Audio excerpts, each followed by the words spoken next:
Power electronics and drives में next topic है timer circuits. Timer circuits के द्वारा जितना भी समय अंतराल होता है किसी प्रक्रिया का, उसको निर्धारित किया जाता है। जो डिले होता है वह इंट्रोड्यूस किया जाता है सर्किट में।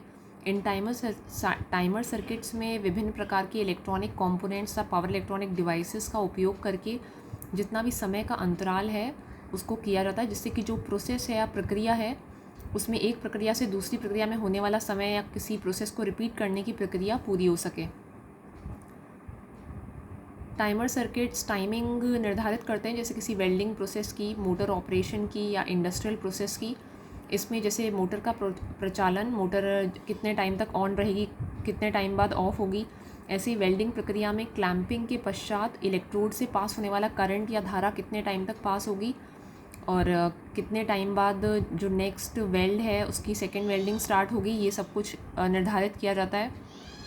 जितना भी विलम्ब होता है एक प्रक्रिया से दूसरी प्रक्रिया में या किसी भी प्रोसेस में, उसको एक टाइमर सर्किट के थ्रू कंट्रोल किया जाता है। टाइमर सर्किट्स विभिन्न प्रकार के होते हैं। ये जब वर्क या किसी प्रोसेस के आधार पे होते हैं तो उसमें फर्स्ट होता है डिले टाइमर, जिससे कि पूर्व निर्धारित डिले या विलम्ब क्रिएट किया जाता है। सेकंड होते हैं इंटरवल टाइमर, जिसमें टाइम जो होता है किसी भी प्रक्रिया में ऑन से लेकर ऑफ टाइम तक, अर्थात कितने टाइम इंटरवल तक वह प्रक्रिया होगी उसका टाइम निर्धारित किया जाता है। थर्ड होते हैं रिपीट टाइमर, जिनके द्वारा कोई भी प्रोसेस या प्रक्रिया को किसी एक निश्चित समय के पश्चात वापस किया जाता है। और फोर्थ होता है रीस्टार्ट टाइमर, जिसमें एक प्रक्रिया को बिगनिंग से या स्टार्टिंग से स्टार्ट किया जाता है। इन रीस्टार्ट टाइमर्स को रीसेट टाइमर भी कहते हैं। ये हो गया वर्क या प्रोसेस के आधार पे। अब जो तकनीक के आधार पे है उस पे विभिन्न प्रकार होते हैं, जैसे जो भी तकनीक काम में ली जाती है। जैसे फर्स्ट होता है थर्मल टाइप। जो थर्मल टाइप टाइमर सर्किट होता है उसमें तापीय या टेम्परेचर परिवर्तन जो है उसकी तकनीक यूज़ की जाती है। इलेक्ट्रोमैकेनिकल में रिले यूज़ होती है। इलेक्ट्रोकेमिकल में केमिकल एक्शन यूज़ होता है। ऐसे ही मैकेनिकल में यांत्रिक ऊर्जा यूज़ की जाती है। न्यूमेटिक में एयर प्रेशर यूज़ किया जाता है। इलेक्ट्रॉनिक में इलेक्ट्रॉनिक कंपोनेंट्स यूज़ किए जाते हैं। और जो डिजिटल है उसमें अंकीय प्रणाली का उपयोग किया जाता है। टाइमिंग सर्किट का या टाइमर का प्रिंसिपल या सिद्धांत, इसमें जो चार्जिंग एलिमेंट है या जो ऑन ऑफ स्विच है उसके द्वारा जो टाइमिंग डिले है उसको बनाया जाता है। जो भी कैपेसिटर यूज़ किया उसकी चार्जिंग होगी था डिस्चार्जिंग होगी, जितने टाइम तक वो चार्ज होगा और ऐसे ही डिस्चार्ज होगा तो उसके कॉन्स्टेंट्स के आधार पे जो टाइमिंग है वह चेंज होती है। ऐसे ही जो रिले है उससे जुड़ा हुआ, उसके ऑन या ऑफ होने से उससे जुड़ा हुआ जो सर्किट है वह ऑन ऑफ होता है, तो उसकी जो प्रोसेस है, जो प्रोसेसिंग सर्किट है उसकी टाइमिंग निर्धारित की जाती है। इलेक्ट्रॉनिक टाइमर्स 4 प्रकार के होते हैं। First RC control timer, second transistor timer, third SCR timer और फोर्थ आईसी कंट्रोल टाइमर।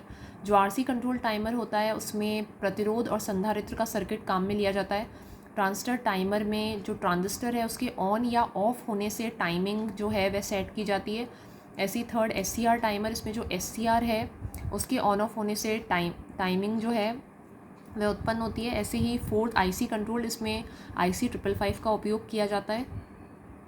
यह एक आरसी कंट्रोल्ड टाइमर, जो आरसी कंट्रोल टाइमर है उसमें एक बैटरी जैसे 12 वोल्ट की यूज़ की गई है, एक प्रतिरोध काम में लिया गया है जिसकी वैल्यू है 100 किलो ओम और एक कैपेसिटर यूज़ किया है 100 माइक्रोफैरेड का।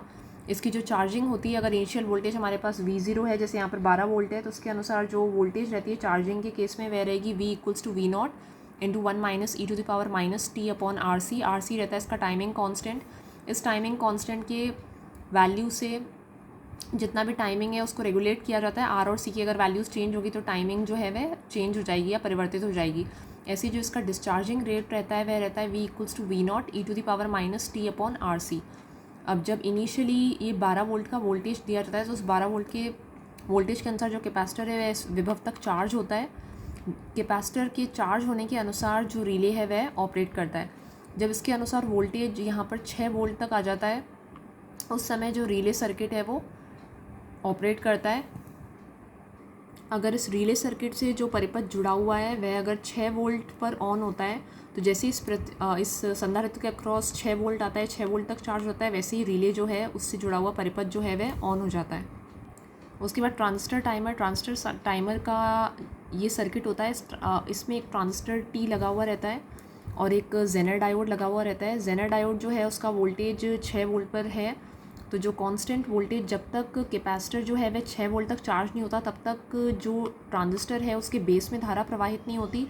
तो इसीलिए इसमें जैसे ही कैपेसिटर के अक्रॉस 6 वोल्ट का वोल्टेज रहता है, जेनर डायोड ऑपरेट करता है और ट्रांजिस्टर के बेस में धारा प्रवाहित होती है। इससे जो रिले है वह ऑपरेट कर जाता है और रिले से ऑपरेटेड जो डिवाइस है वह ऑपरेट करती है। अब दूसरी स्थिति ये तो गया ऑन करने के लिए। ऐसे ही जब ऑफ टाइम को निर्धारित करना होता है उसके लिए जो स्विच एस है उसको क्लोज़ कर दिया जाता है। कैपेसिटर जो है वह डिस्चार्ज होता है, बेस में धारा 0 हो जाती है और जो ट्रांजिस्टर है वह ऑफ स्थिति में रहता है, तो रिले से जुड़ा हुआ परिपथ जो है वह ऑफ हो जाता है। इसमें जो टाइमिंग है वह निर्धारित की जाती है कैपेसिटर की चार्जिंग तथा डिस्चार्जिंग रेट से। उसके बाद जो SCR ऑपरेटेड टाइमर्स होते हैं वो DC ऑपरेटेड भी हो सकते हैं और AC ऑपरेटेड भी हो सकते हैं। जिसमें DC सप्लाई यूज़ की जाती है वो होते हैं DC ऑपरेटेड टाइमर। इनमें जो जब स्विच S1 जो है सर्किट में वह ओपन होता है तो S2 जो है वह क्लोज़ होगा और SCR ऑन स्थिति में रहेगा। जब S1 स्विच क्लोज़ होगा तो S2 स्विच को ओपन किया जाएगा और SCR जो है वह ऑफ स्थिति में रहेगा। तो S2 रहेगा ऑन स्थिति में, अर्थात जो DC सप्लाई वो कनेक्ट कर दी जाएगी सर्किट से। तो जो SCR है वो आ जाएगा अग्र बायस में, प्लस प्लस से कनेक्टेड है, माइनस माइनस से कनेक्टेड है। अब गेट पर जब तक पल्स नहीं जाएगी तब तक SCR ऑन नहीं होगा। इसके लिए जो कैपेसिटर है वो चार्ज होगा। कैपेसिटर जब चार्ज होगा और जिस समय जो एमिटर है UJT का, ये है यहाँ पर UJT, इसका एमिटर बेस 1 और बेस 2, तो एमिटर के अक्रॉस जब वोल्टेज ईटा टाइम्स VBB नहीं हो जाती है तब तक जो बेस है उसमें से, बेस 1 में से धारा प्रवाहित नहीं होगी। जब ये ईटा टाइम्स VBB को क्रॉस कर लेता है उस समय जो धारा है वह प्रवाहित होगी इस 100 ओम के प्रतिरोध में से। इसके अक्रॉस विभवपात होगा और इस विभवपात के कारण जो गेट है उस पर पल्स मिलेगी SCR को और SCR जो है वो ऑन हो जाएगा और जो लोड है उसमें धारा प्रवाहित होगी तो जो लोड है उसको सप्लाई मिल जाएगी। अब ये जो टाइमिंग है वो रेगुलेट की जाती है SCR के ऑन और ऑफ से। तो SCR के ऑन होने में जितना भी विलंब लगा वो एज डिले टाइम होगा। ऐसे ही जब SCR को ऑफ करने का टाइम जितना इंट्रोड्यूस होगा उतना डिले इंट्रोड्यूस हो जाएगा। उस केस में जो S1 है उसको ऑन कर दिया जाता है। S1 ऑन होते ही कैपेसिटर डिस्चार्ज होगा, यहाँ पर एमिटर की धारा 0 हो जाएगी और जो S2 है उसको ऑफ कर दिया जाता है। S2 ऑफ अर्थात ओपन स्थिति में रहता है तो लोड जो है वो डिसकनेक्टेड रहता है और SCR भी ऑफ स्थिति में रहता है। अब जो AC ऑपरेटेड टाइमर होता है उसमें जब SCR काम में लिया जाता है, जो सप्लाई दी जाती है वो दी जाती है AC। तो 230 वोल्ट की AC सप्लाई दी इस सर्किट को।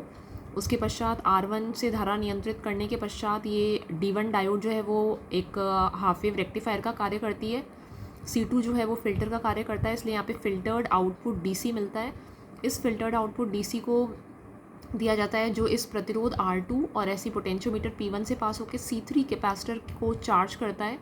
जब C3 के अक्रॉस जो विभव है या वोल्टेज है उसका मान इस UJT की ईटा टाइम्स सप्लाई के बराबर हो जाता है, उस समय UJT ऑन होता है। इसके प्राइमरी से धारा प्रवाहित होती है जिसके अनुसार सेकेंडरी में EMF इंड्यूस होता है।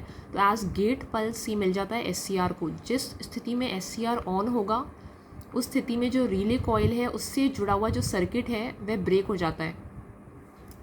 जो स्विच S है उसके कारण जो रिले से जुड़ा हुआ सर्किट है वह ब्रेक हो जाता है। जितनी भी C3 कैपेसिटर की चार्जिंग और डिस्चार्जिंग है उससे जो भी टाइमिंग है वो रेगुलेट की जाती है।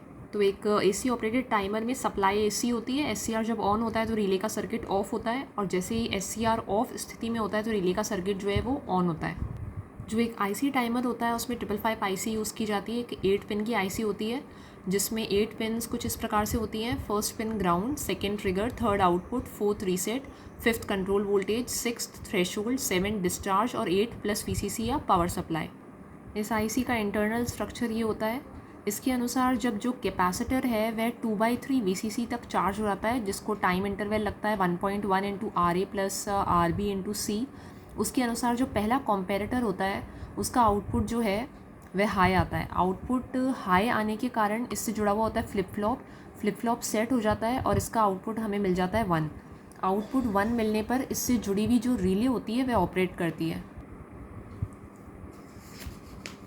तो इसमें इसकी पिन्स के अनुसार जैसे कॉम्पेरेटर 1 जो होता है इसका जैसे आउटपुट हमें 1 मिलता है, सेट 1 हो जाता है और जो आउटपुट हमें मिलता है वो आउटपुट हमें मिल जाता है 1। जब आउटपुट हमें 1 मिलता है उस समय जो उससे कनेक्टेड रिले सर्किट होता है वो ऑन हो जाता है। तो इसकी टाइमिंग सेट की जाती है आर और सी के मान से। जैसे ही कैपेसिटर और रेजिस्टेंस का मान चेंज कर दिया जाता है, टाइमिंग जो है वो चेंज हो जाती है। ऐसे ही जो इसका डिस्चार्ज होता है, डिस्चार्ज टाइम होता है 1.1 RB इंटू सी। और जब ये कैपेसिटर के अक्रॉस वोल्टेज VCC/3 तक हो जाता है, तब तक डिस्चार्ज होता है कैपेसिटर।